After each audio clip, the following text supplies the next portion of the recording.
tanggapan-tanggapan terhadap putusan hakim terkait kasusnya Verdi Sambo ini gitu. Nah, biasalah ya kalau selalu ada pro dan kontra gitu terhadap putusan hakim. Aku tuh sampai pikir gini, kayaknya Tuhan juga nggak bisa deh memuaskan semua netizen gitu. Jadi selalu, apalagi hakim ya kan, hakim itu kan manusia biasa. Coba kalau saya di posisi saya gini, saya secara pribadi saya itu tidak setuju hukuman mati gitu. Dan saya juga sepakat bahwa kita nggak punya hak mencabut nyawa orang lain, hanya Tuhan yang punya hak, ya kan? Tapi ya faktanya kan, misalnya kok dalam kasus ini kan faktanya kan, ya kenapa Verdi Sambo mencabut nyawa Joshua gitu kan, walaupun melalui pelurunya Eliezer gitu. Jadi kalau saya melihatnya hukuman mati itu yang dikenakan ke dia adalah akibat dari perbuatan dia kan gitu kan. Jadi itu yang pertama. Tapi misalnya kalau dibilang berarti kamu setuju dong Verdi Sambo itu dihukum mati, bukan persoalan setuju dan tidak setujunya. Itu tadi secara pribadi saya setuju hukuman mati.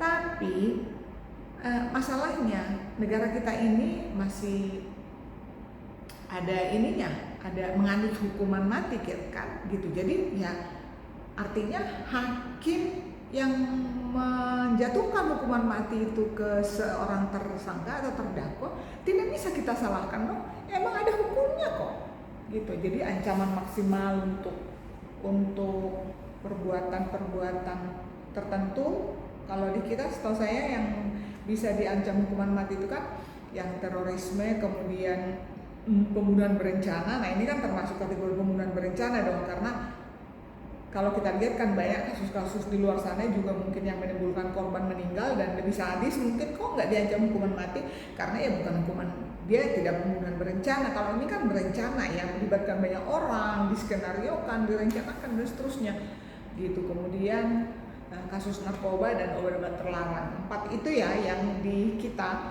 itu bisa diancam maksimal hukuman mati gitu. Nah, jadi kalau saya sih di posisi gini kan, ya memang ada hukumnya sih gitu kan, ada dasar hukumnya. Dan kalau seseorang itu dalam hari ini Verdi Sambo ya dijatuhi hukuman mati, ya itulah pertimbangan hakim gitu. Jadi saya nggak bisa juga bilang misalnya hakimnya bijak atau sadis, nggak bisa gitu kan tuh. Nah, kemudian jadi kalau saya lihat ya, kebanyakan sih seneng gitu Verdi Sambo ini dihukum mati, merasa ya layak lah, pantas lah gitu. Nah, kemudian tuntutan Eliezer ya, hukumannya Eliezer kan. Nah ini juga kayaknya banyak yang happy bahwa Eliezer ini akhirnya hanya dihukum sebagai 1,5 tahun. 1,5 tahun dari tuntutan berapa tuh, 12 atau 8 ya gitu kan. Nah ini juga banyak yang kontra, jadi banyak yang setuju dan yang enggak. Nah, kalau secara hukum memang ya, secara hukum ini menurut saya ya, yang saya pahami secara faktual yang mencabut nyawa Joshua itu ya Eliezer, dan dia juga kan mengakuin itu. Tapi yang namanya hukum itu memang tidak ada faktor-faktor X-nya atau konteksnya mungkin yang jadi pertimbangan para hakim gitu. Nah, kasus Eliezer ini mungkin yang meringankan dia mungkin, dan kalau saya simak juga diskusi para pakar hukum atau pendapat banyak orang yang ngerti lah, mungkin yang meringankan dia adalah bahwa dia jujur berani membuka kasus ini sehingga para penegak hukum terbantu gitu. Karena kalau di awal-awal kan mungkin di awal-awal itu kan mereka semua bertahan kan dengan skenario yang dirancang di awal gitu kan. Dan kayaknya hanya Eliezer ini yang akhirnya berani membuka bahwa yang sebenarnya seperti ini gitu. Jadi dia dianggap sebagai justice kolaborator. Justice kolaborator ini itu harus persetujuan hakim juga kalau yang saya tahu. Jadi nggak bisa seseorang itu diajukan sebagai justice kolaborator kalau hakim nggak setuju, nggak bisa juga gitu. Artinya Eliezer ini dianggap dia membantu para penegak hukum mengurai kasus ini ya kan gitu. Jadi dia mungkin itulah faktornya. Kemudian sepertinya ada faktor dari keluarga si Joshua juga ya. Walaupun tentu saja sulit lah ya bagi mereka menerima kenyataan bahwa anaknya ditembak oleh Eliezer ini, tapi mungkin orang tuanya Joshua juga saya lihat ya cukup tabah, cukup wise lah gitu ya. Mereka merasa kalau tadinya si Eliezer ini nggak mau membuka fakta-faktanya, mungkin kan kasusnya ini akan terus bergulir dan lama, memakan waktu lama, membuat orang stres gitu kan, itu loh. Jadi itulah mungkin gitu. Nah tapi ya saya itu kan terlepas dari situ ya teman-teman. Ini kasus kan lama dan kayaknya menyita banyak energi, banyak waktu gitu ya. Tentu saja anggaran dari negara untuk menyidang kasus ini gitu. Nah, saya tuh suka mikir ya, orang tuh kalau sudah punya kasus, kemudian ketahuan ya gitu ya. Kenapa sih nggak ngaku aja gitu loh? Udah ngaku aja, nggak usah lagi berusaha melintir, mungkin masih berharap ada yang akan menolong gitu, atau dia akan masih tertolong atau tertutup lah gitu ya.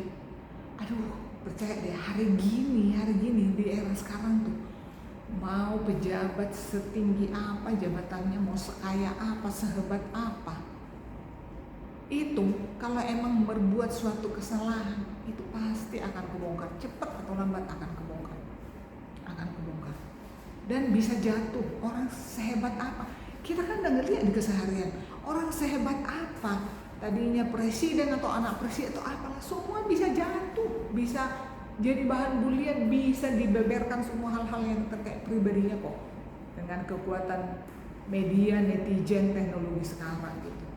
Jadi yang saya sayangkan gini, ketika kasusnya mulai naik ke pengadilan, masyarakat mulai memberikan perhatian, itu kenapa sih keluarga Verdi Sambo ini nggak langsung udah deh kita akuin aja padanya? Mungkin dia juga nggak stres sekarang kan, nggak harus melalui sidang berjilid-jilid dan siapa tahu kalau dari awal dia jujur, ya memang begini seperti yang disampaikan Eliezer itu, siapa tahu hukumannya tidak seberat sekarang gitu loh.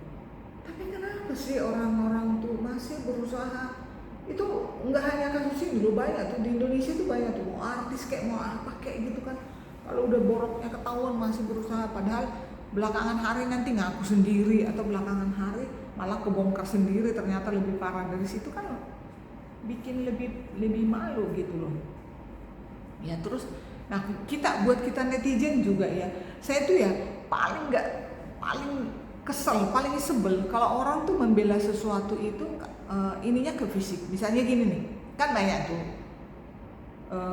artis ketangkap narkoba, kalau dia cakep kok kayaknya ini di eman gitu loh, maksudnya disayang-sayang gitu loh. Oh udah jelas-jelas itu gitu. Tapi ini juga begitu, misalnya kalau kita membela seseorang yang sedang punya masalah, katakanlah belalah karena misalnya kalau kayak Eliezer itu, ya kita membela dia karena misalnya nih, kalau mau membela dia, belalah karena dia berani jujur, berani ngakuin gitu loh. Jangan dia cakep ini, nggak ada hubungannya ya ke situ ya, nggak ada hubungannya, nggak ada di hukum itu, kayaknya nggak ada deh.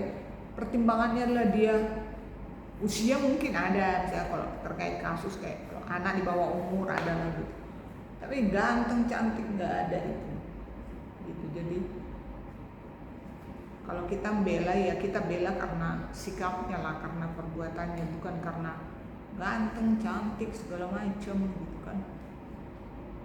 Itu deh. Jadi kalau saya ya ada kasus-kasus kayak gini, maksudnya itu enggak ya, misalnya sekedar beropini atau membela atau apapun boleh-boleh aja, tapi nggak sampai kayak kita itu yang ngotot-ngototan gitu kan. Dan saya menyadari betul misalnya kita ada di negara yang memang masih menganut hukuman mati, yang mau diapain gitu. Nah kalau kita nggak setuju itu, berjuanglah di jalurnya, berjuang bagaimana cara menghapuskan hukuman mati ini gitu kan. Ya berarti kan melalui DPR atau bikin gerakan segala macam gitu. Jadi sasaran kita adalah itu, bukan misalnya sasaran kita jadi ke para hakim, penegak hukum yang nggak becus lah atau apalah dan seterusnya gitu. Orang hukumnya memang ada kok gitu teman-teman ya. Mau ngopi dulu? Udah Jumatan belum ya? Ini hari Jumat, mau ngopi dulu ah.